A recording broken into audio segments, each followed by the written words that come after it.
जय श्री कृष्ण। इच्छा द्वेष सुखम दुखम संघातश्चेतना धृतिः एतत् क्षेत्रं समासेन सविकारमुदाहतम्। अध्याय 13 श्लोक 6 व्याख्या। मुख वस्तु व्यक्ति परिस्थिति आदि मिले ऐसी जो मन में चाहना रहती है उसको इच्छा कहते हैं। क्षेत्र के विकारों में भगवान सबसे पहले इच्छा रूप विकार का नाम लेते हैं। इसका तात्पर्य यह है कि इच्छा मूल विकार है, क्योंकि ऐसा कोई पाप और दुख नहीं जो सांसारिक इच्छाओं से पैदा न होता हो। अर्थात संपूर्ण पाप और दुख सांसारिक इच्छाओं से ही पैदा होते हैं। द्वेषः कामना और अभिमान में बाधा लगने पर क्रोध पैदा होता है। अंतःकरण में उस क्रोध का जो सूक्ष्म रूप रहता है उसको द्वेष कहते हैं। यहाँ द्वेषः पद के अंतर्गत क्रोध को भी समझ लेना चाहिए। सुखम अनुकूलता के आने पर मन में जो प्रसन्नता होती है, अर्थात अनुकूल परिस्थिति जो मन को सुहाती है उसको सुख कहते हैं। दुखम प्रतिकूलता के आने पर मन में जो हलचल होती है, अर्थात प्रतिकूल परिस्थिति जो मन को सुहाती नहीं है उसको दुख कहते हैं।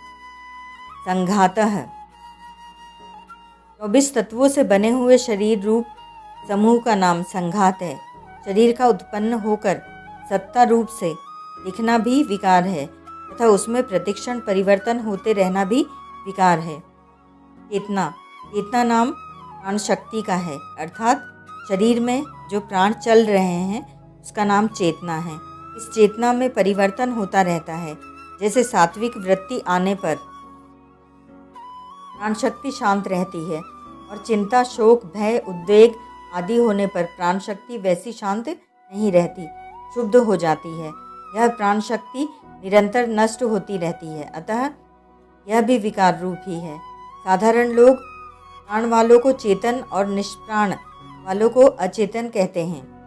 इस दृष्टि से यहाँ प्राण शक्ति को चेतना कहा गया है।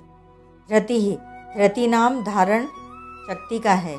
यह धृति भी बदलती रहती है। मनुष्य कभी धैर्य को धारण करता है और कभी प्रतिकूल परिस्थिति आने पर धैर्य को छोड़ देता है। कभी धैर्य ज़्यादा रहता है और कभी धैर्य कम रहता है। मनुष्य कभी अच्छी बात को धारण करता है और कभी विपरीत बात को धारण करता है। अतः धृति भी क्षेत्र का विकार है। 18वें अध्याय के 33वें से 33वें श्लोक तक धृति के सात्विकी, राजसी और तामसी इन 3 भेदों का वर्णन किया गया है। परमात्मा की तरफ चलने में सात्विकी धृति की बड़ी आवश्यकता है।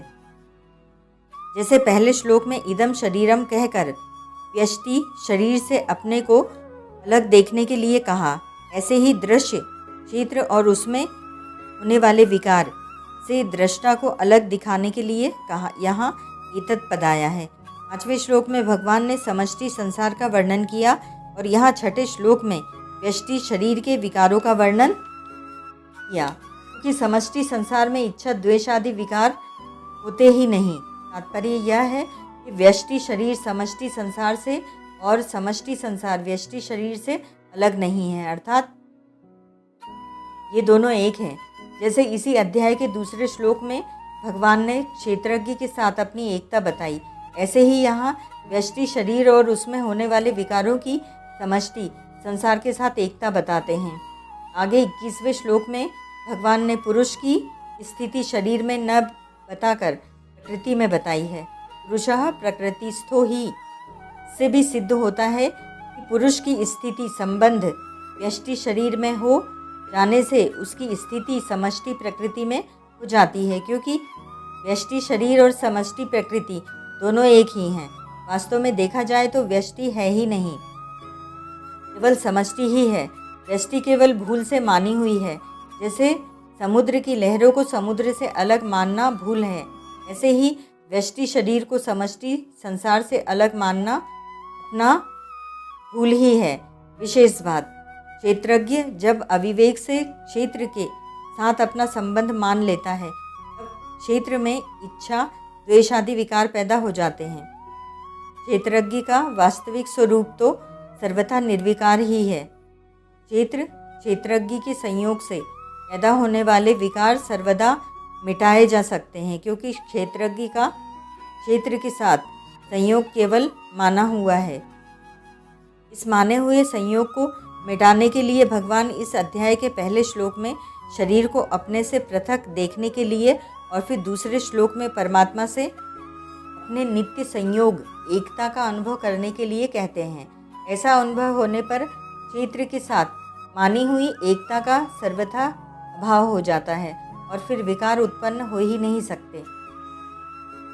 बोध होने पर अर्थात क्षेत्र शरीर से सर्वथा संबंध विच्छेद होने पर इच्छा और द्वेष सदा के लिए सर्वथा मिट जाते हैं।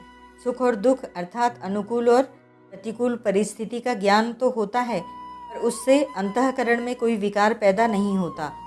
अर्थात अनुकूल प्रतिकूल परिस्थिति प्राप्त होने पर जीवन मुक्त महापुरुष सुखी दुखी नहीं होता। सुख दुख का ज्ञान होना दोषी नहीं है, प्रत्युत उसका असर पड़ना विकार होना दोषी है। ज्ञान किसी का भी दोषी नहीं होता। जैसे भोजन करते समय जीभ में स्वाद का ज्ञान होना दोष नहीं है, प्रत्युत भोजन के पदार्थों में राग या द्वेष होना दोष है। जीवन मुक्त महापुरुष का संघात अर्थात शरीर से किंचित मात्र भी मैं मेरेपन का संबंध न रहने के कारण उसका कहा जाने वाला शरीर यद्यपि महान पवित्र हो जाता है, तथापि प्रारब्ध के अनुसार उसका यह शरीर रहता ही है।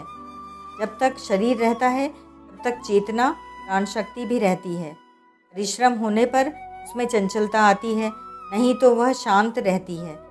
साधनावस्था में तो जो सात्विकी धृति थी वह बोध होने पर भी रहती है, परंतु अंतःकरण से तादात्म्य न रहने से तत्वज्ञ महापुरुष का चेतना और धृति रूप विकारों से कोई संबंध नहीं रहता। तात्पर्य यह हुआ कि शरीर के साथ तादात्म्य होने से जो विकार होते हैं वे विकार बोध होने पर नहीं होते। संघात चेतना और धृति रूप विकारों के रहने पर भी उनका स्वयं पर कुछ भी असर नहीं पड़ता।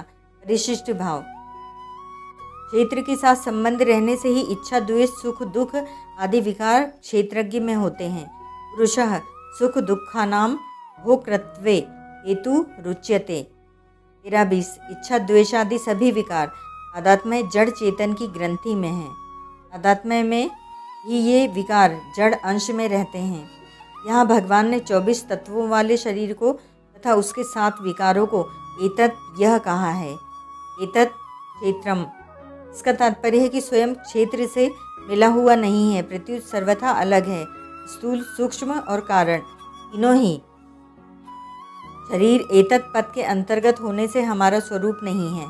यहाँ विशेष ध्यान देने की बात है, जब अहंकार का कारण महत्व और मूल प्रकृति को भी एतत् शब्द से कह दिया तो फिर अहंकार के एतत् होने में कहना ही क्या है। अहम में नज़दीक महत्व है और महत्व से नज़दीक प्रकृति है, वह प्रकृति भी एतत् क्षेत्रम में है। तात्पर्य है कि अहम हमारा स्वरूप है ही नहीं। जो मनुष्य स्वयं को और अहम क्षेत्र को अलग अलग जान लेता है उसका फिर कभी जन्म नहीं होता और वह परमात्मा को प्राप्त हो जाता है।